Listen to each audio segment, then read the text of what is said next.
equals does your device need fixing? We offer a free diagnosis.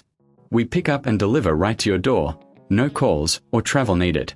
We send you a quote before repairing, and only go ahead if you approve it. Easy, transparent, and professional. Link in description. To start, gather your tools, a Phillips screwdriver, a plastic spudger, and a clean cloth.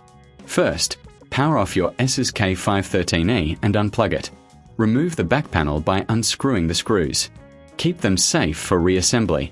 Next, gently use the spudger to pry open the back cover. Be careful not to damage any clips.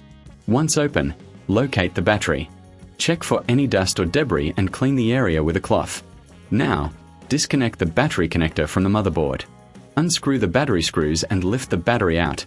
Take your new compatible battery and place it in the same position. Secure it with screws and reconnect the battery connector. Before closing the back panel, do a visual inspection. Ensure everything is in place and there are no loose connections.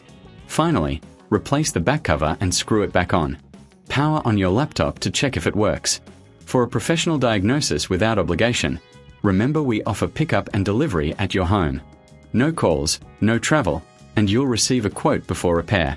Does your device need fixing? We offer a free diagnosis. We pick up and deliver right to your door, no calls or travel needed. We send you a quote before repairing, and only go ahead if you approve it. Easy, transparent, and professional. Link in description.